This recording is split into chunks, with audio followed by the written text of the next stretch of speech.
母さんが交通事故に遭って入院した。え？お母さんが入院って何を言ってるの？だって。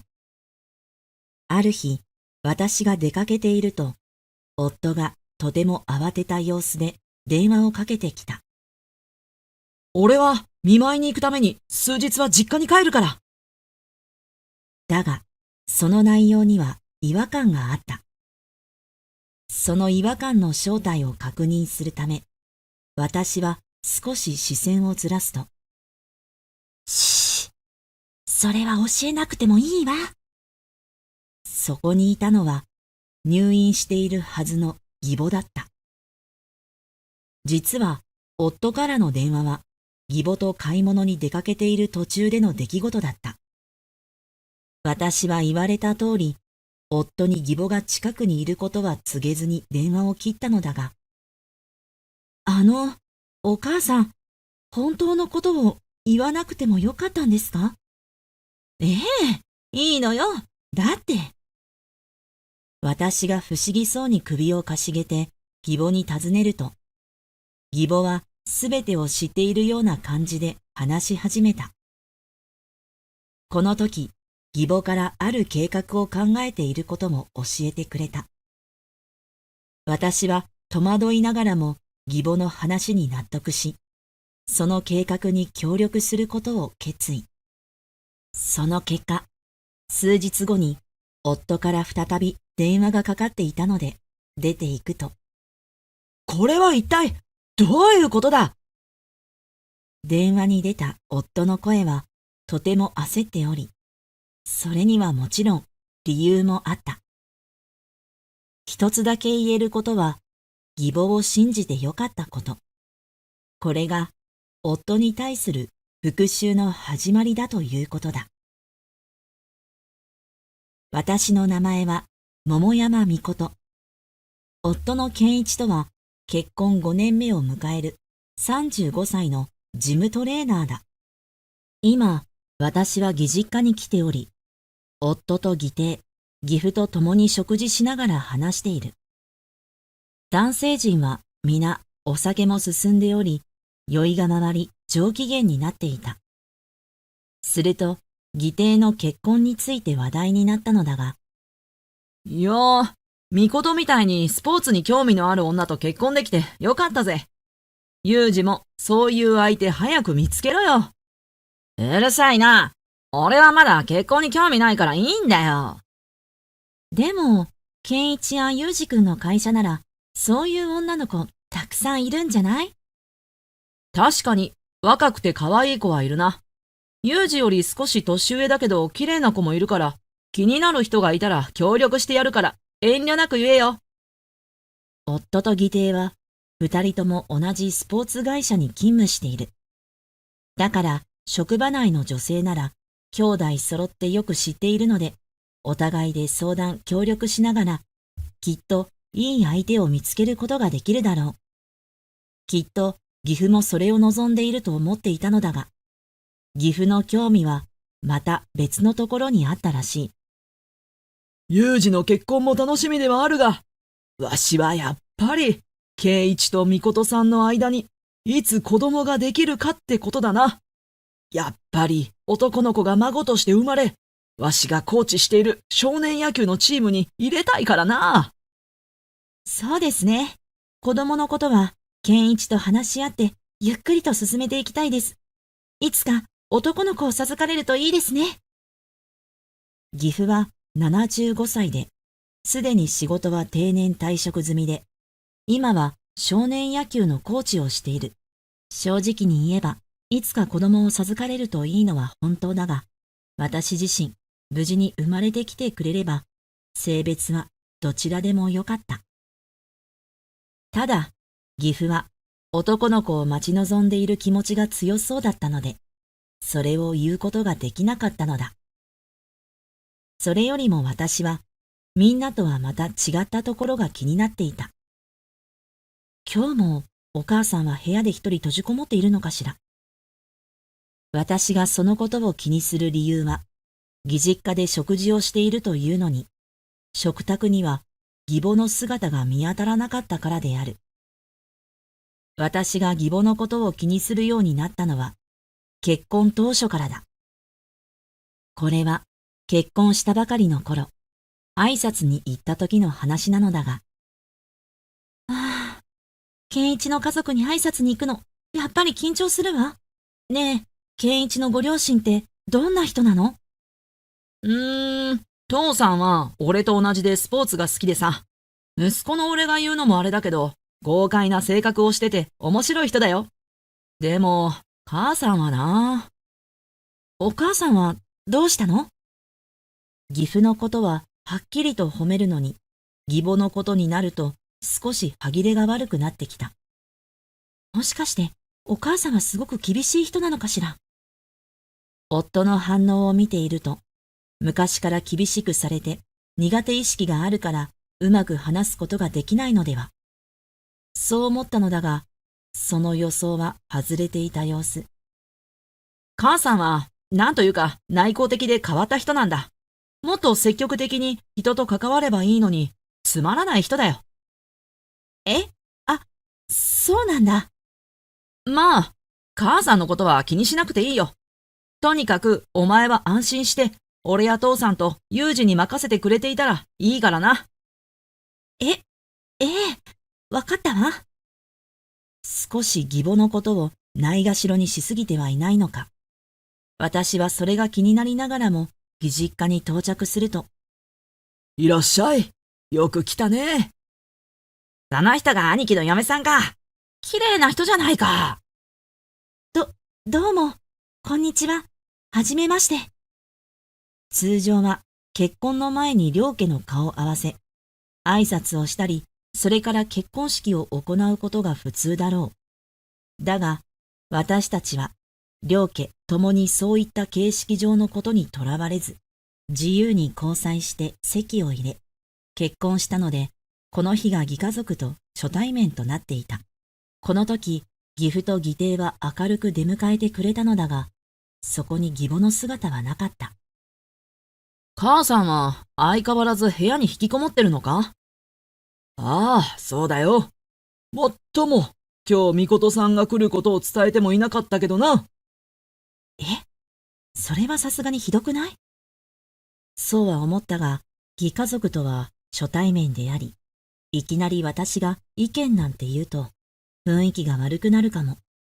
そう思うと、私は首をかしげるだけで何も言うことができなかった。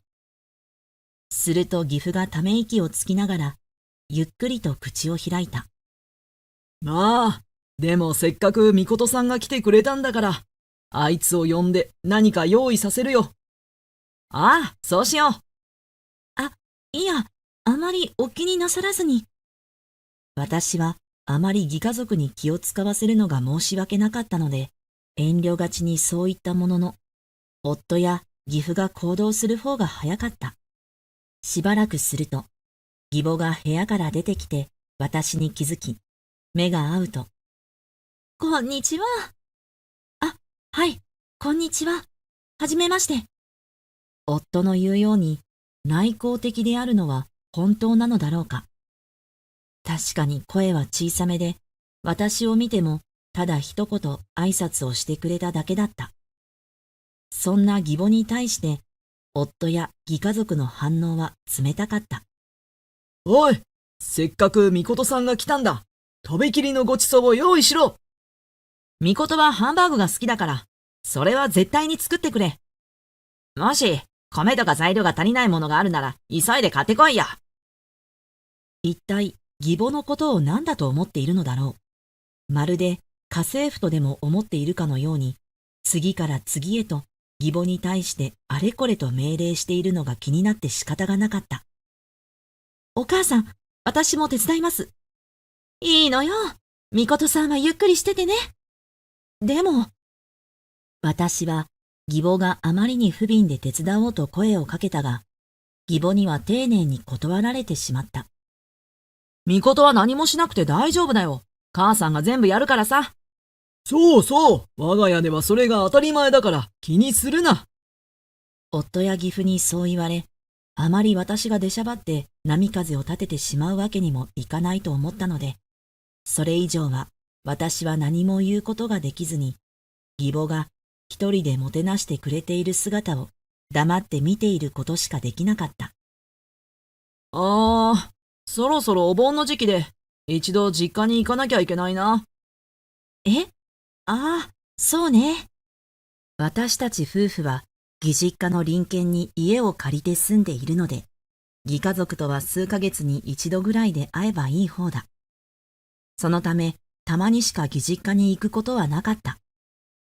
そんなある日、久しぶりに私が義実家を訪れると、義母の部屋の鍵が開いていたことに気がついた。お母さんの部屋、鍵が開いてるのは珍しいな。人の部屋を勝手に覗くのは良くないことだ。そうは思いながらも、前々から義母のことは気になっていたこともあり、私はつい中を覗いてしまったのだが。ああ、すごい。本がたくさんあるわ。そこで目にしたのは、まるで書斎かと思うほど大量に本が置かれている光景だった。私がそれに感心していると、誰かいるの？私はつい大量の本に気を取られてしまい、義母の部屋であること、義母が部屋の中にいることをすっかり忘れてしまったため、義母に部屋を覗いていることがバレてしまったのである。お母さんすいません。私です。あまりに本が多く、その光景に目を奪われていると、義母に気づかれてしまったので、慌てて返事をすると、みことさんか。恥ずかしいところを見られちゃったわね。いえ、とんでもないです。それにしてもお母さん、本の数がとても多いですね。すごいです。よろしければお話を聞かせてもらえませんか？義母はそう言っており、部屋は特に散らかっているわけでもなかったので、何が恥ずかしいのか正直よくわからなかった。ただ、本がたくさんあることに興味があって聞いてみただけだが、義母から話を聞くと恥ずかしがっていた理由もわかり、驚いた。私、部屋の中でゆっくり読書して過ごすのが趣味なのよ。家の人は、豪太さんや健一、裕二はみんなスポーツとかキャンプとかアウトドアの趣味なのに、私だけそんな趣味おかしいわよね。いえ、趣味は人それぞれですし、読書だって素敵な趣味だと思いますよ。そう言ってもらえてよかったわ。みんなからは、私が読書ばかりしているからって、暗いやつだって馬鹿にされていたから。そうだったんですね。夫も含め、義家族の義母に対する扱いはひどいものだと常々思っていた。一体、どうしてそんな扱いをしていたのか。この瞬間に私は理解することができた気がした。でも、それだけであんな扱いをするなんて、お母さんがかわいそうよね。ただインドア派なだけで、腫れ物に触るような扱いをするなんて。義家族の行動に不満を感じたが、それよりも今はせっかくの機会だ。今まで義母と話ができなかった分、ゆっくりと話をしてみたいと思っていると、また義母が口を開き、話を進めた。私、家族に対して長年にわたって趣味のことを否定されてきたから。だから、今までやっていたことは恥ずかしいことだって思っていたのよ。そんな、全然恥ずかしいことなんかじゃないですよ。それに、私も読書することは好きなんです。私がそう言うと、義母は少し安心したように明るい表情になった。そうなの？じゃあ、みことさんはいつもどんな本を読んでるの？そうですね。小説ならどんなジャンルでも好きですね。ミステリーとか恋愛ものとかいろいろとありますが。そんな風に話をすることができ、この日から私は義母ととても仲良く話をすることができるようになったのだ。お母さん、聞いてください。今度私の好きな作家の新作が発売されるんですよ。もう今からそれがすごく楽しみです。そうなのね。そんな楽しみにしてくれているなんて嬉しいわ。え、どういうことですか？じゃあ、みことさんには特別に教えてあげるわね。それからは、義実家に行くたびに、義母と本の話で盛り上がることができて楽しかった。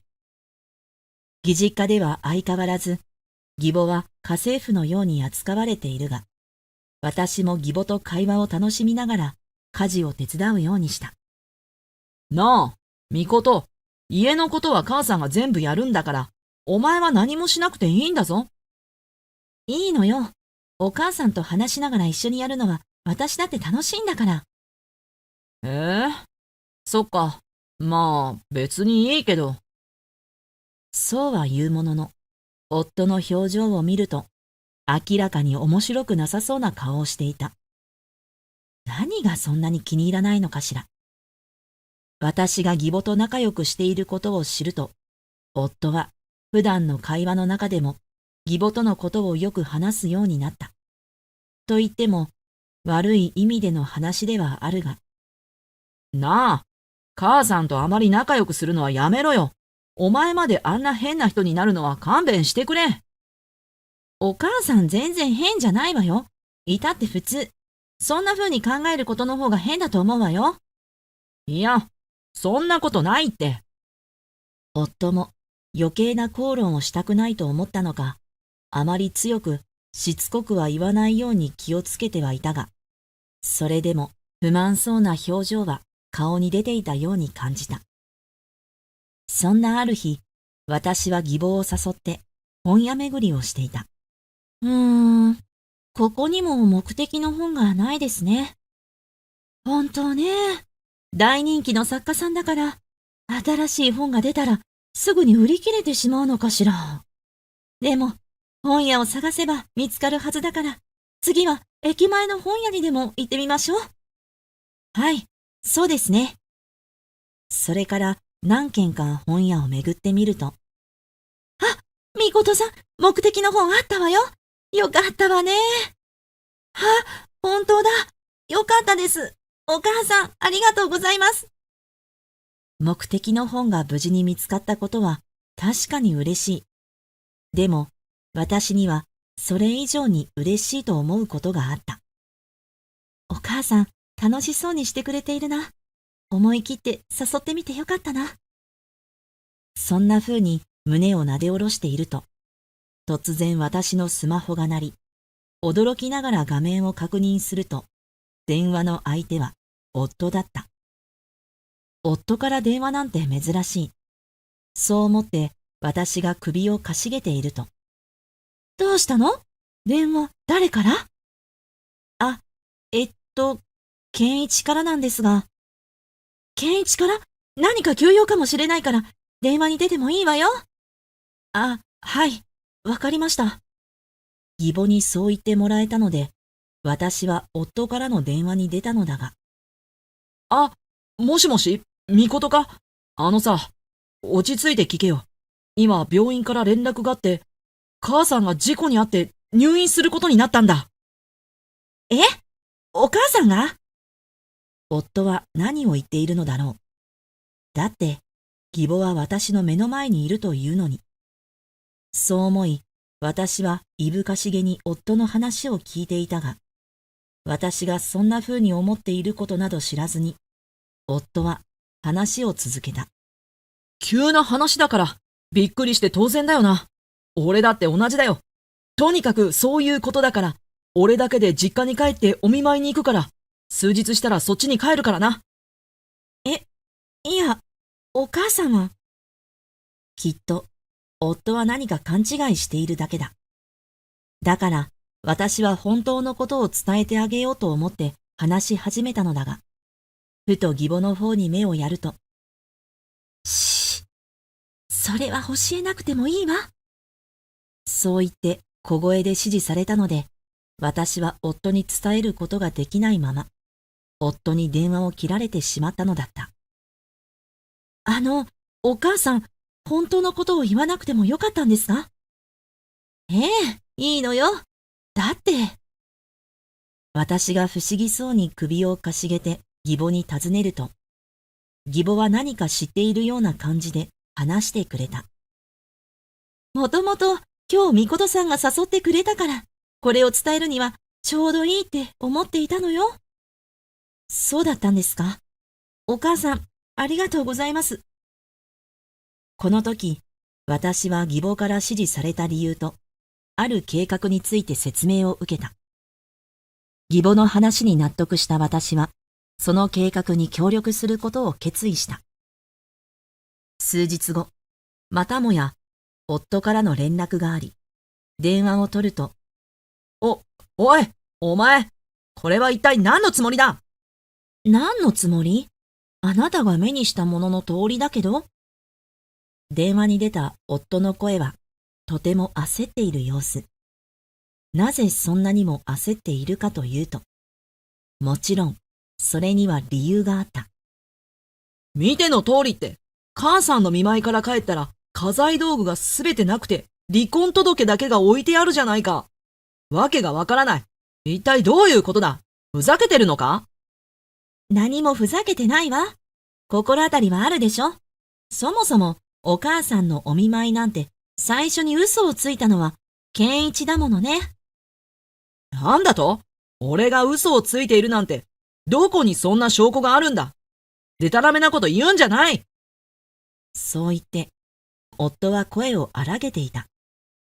今、そんな夫に、この間連絡くれた時に、お母さんは私の目の前にいたと伝えても、それだけでは証拠にならず、余計に興奮させるだけだろう。そう思ったので、私は、ある音声を夫に聞かせることにした。とりあえず、証拠の音声があるから、それを確認してみるといいわ。え？私がそう伝えると、本当に証拠があることに驚いたのか、一気に夫は声のトーンが弱くなっていた。そんな夫に構わず、私はある音声を再生すると、いやー、こうやってルリちゃんと一緒に過ごせるなんて最高だぜ。今日は何でも好きなもの買ってあげるからね。やったー、健一さん大好き。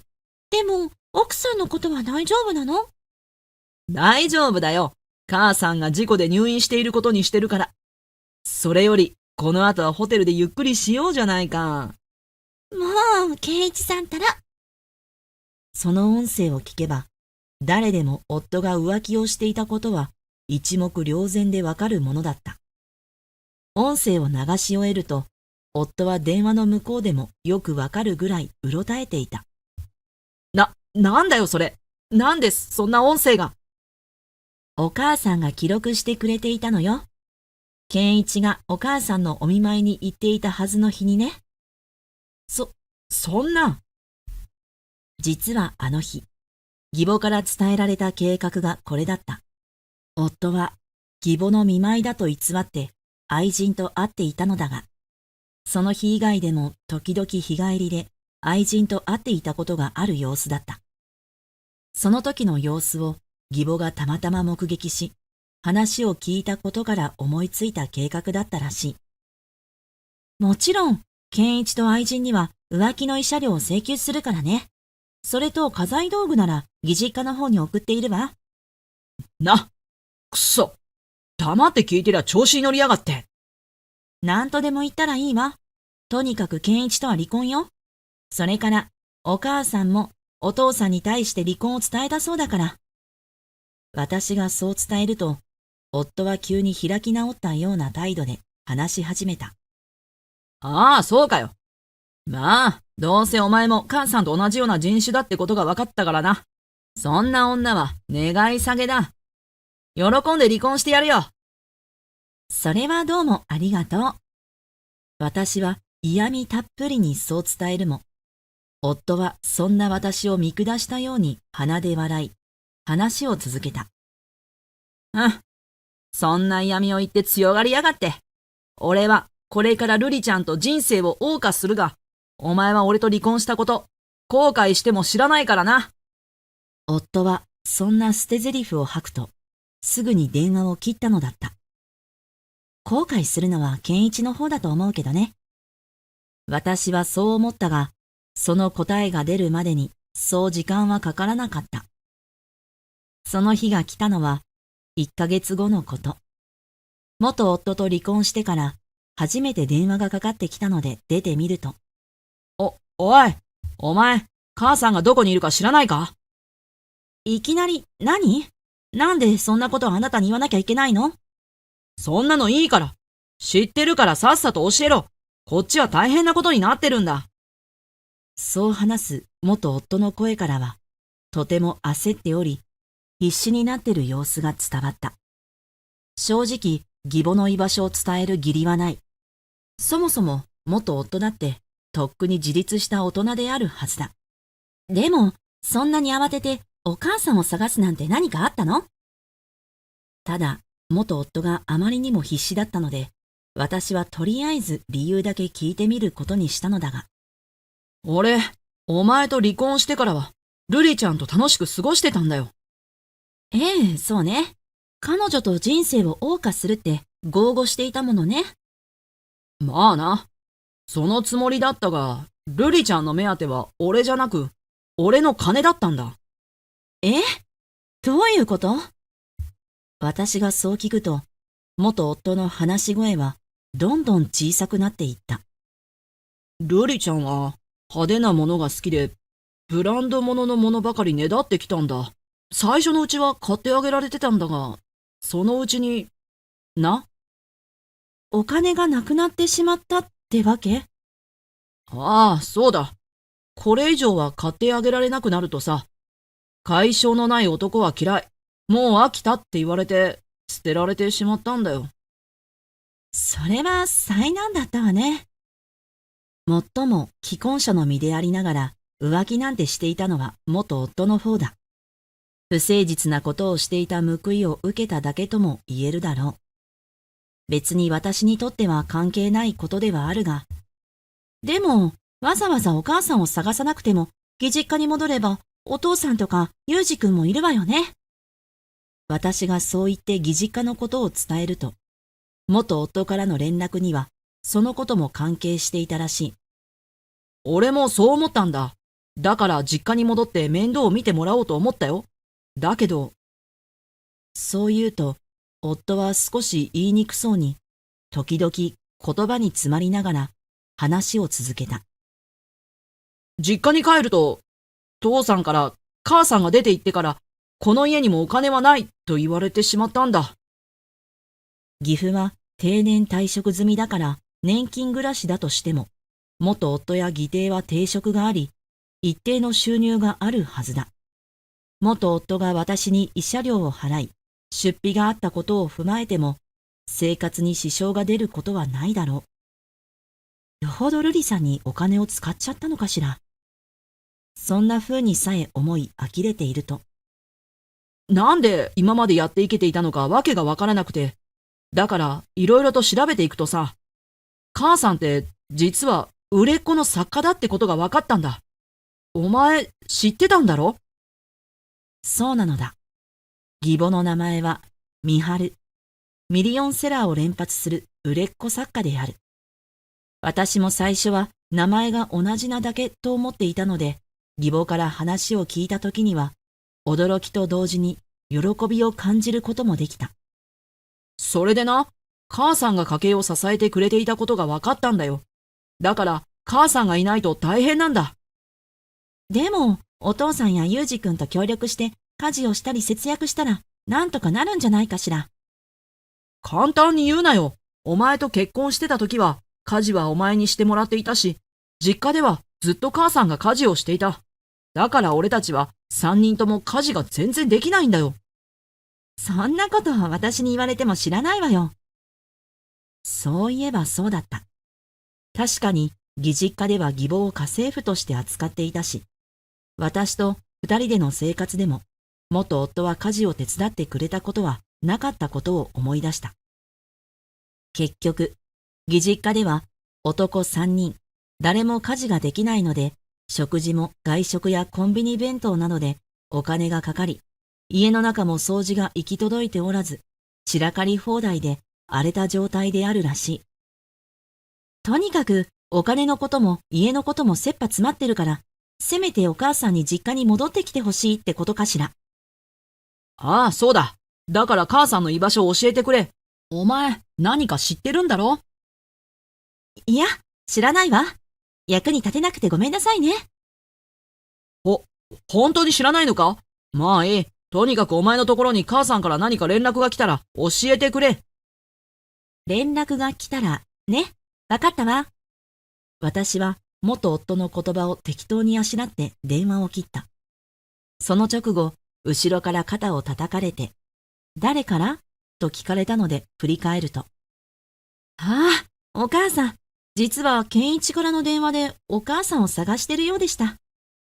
そうなのね。家のことが何もできない人たちだから。やっぱり、あの人たちだけならこうなっちゃうのね。声をかけてきたのは義母であり、私が元夫からの電話だと伝えると、義母は少し呆れながらも穏やかに笑っていた。実は、夫と離婚した後、今度は義母の方から相談に乗ってほしいとのことで話し合いをしたことがある。私、このままあの家にいても自分の人生を無駄にするかもしれない。そう思っちゃうのよね。あの人たちを見ていると、お母さんには申し訳ないですが、その可能性は否定できないですね。やっぱりそうよね。じゃあ、これからどうしようかしら。そうですね。じゃあ、こうするのはどうですか？こんな風に話し合った結果、それなら一緒に過ごしましょうという結論に至ったのだ。その後、私は義母と仲良く平和に過ごしていたが、義実家の方は大変なことになっているようだ。ある日、私が仕事に向かうと、ジムの入り口で義弟と遭遇。義弟は私に気がつくと、鋭い視線で私の方を見ながら少しずつ近づいてきた。みことさん、やっと見つけたよ。ゆうじくん、久しぶりね。どうしたの？久しぶりに会った義弟は目が血走っており、なんだか様子がおかしかった。私は少し怖いと思って引いてしまいそうになりながら話を聞いていた。なんで兄貴に母さんの居場所を教えないんだよ。おかげでうちは大変なことになってるんだ。そっちの家のことは健一から聞いているわ。でもお母さんのことはあなたたちに話す義理はないし、何よりもお母さんの人生だってあるでしょ。うるさい。ごちゃごちゃ言うな。とにかく母さんがいなくなって実家の収入が激減した。それに兄貴は体力自慢だったのに無理して働いて体を壊してしまったんだ。そういえば元夫は確かに体力自慢で交際しているとき、結婚してからも特に体調を崩すことなく健康そのものだったな。そんな元夫が体を壊すぐらいだ。よっぽど無理な生活を送っていたのだろうか。そうは思ったものの、今さら私に関係のないことだ。それは大変ね。でも、それは浮気した健一や、家のことはお母さんがやって当然のように過ごしたあなたたちが招いたことなんだから、自分たちで何とかしないといけないと思うわよ。そんなことができるならとっくにやってる。お宅はいいから、とっとと母さんの居場所を教えろよ。そう言って義弟は声を荒げたので、周りの人は何事かと私の方を見ていた。私はそれに気づいたが、義弟は興奮しすぎてて、周りが見えていない様子。ねえ、ゆうじくん、少し落ち着いて周りを見てみなさい。みんな見てるから。このまま騒いでみんなに迷惑をかけるなら、警察を呼ばなきゃいけなくなっちゃうわよ。警察は困る。ちくしょう。何なんだよ。私がそう伝えると、義弟は悔しそうに唇を噛みながら、その場を後にした。この日、私は帰宅すると、そのことを義母に報告。すると、義母の方も新たな情報を聞かされたようだ。実は、私の方にも豪太さんから連絡があったわ。お前がいないと大変だ。わしもアルバイトをしないと生きていけないって、弱々しく言われたわ。お父さん、75歳なのにバイトに採用されたのはすごいですね。老体に鞭打って大変なんですね。みことさんもすっかり他人事のように言うのね。まあ、私も同じ気持ちだけどさ。そう言って私たちは笑い合っていた。元夫に義父、義弟はこれからも大変な生活を続けることになるだろう。人の趣味を馬鹿にしたり、妻を家政婦のように扱うことさえなければ、もう少しなんとかなったかもしれないのに。三人のことは哀れだと思うが、私も義母も彼らを助けようという気はさらさらない。それよりも私も義母も元夫や義家族から解放された今の人生を大切にしなきゃと思う。そのため私は仕事に励みながらも休日の過ごし方はというと、あ、お母さん、いよいよ今日ですよ。本屋さんに行きましょう。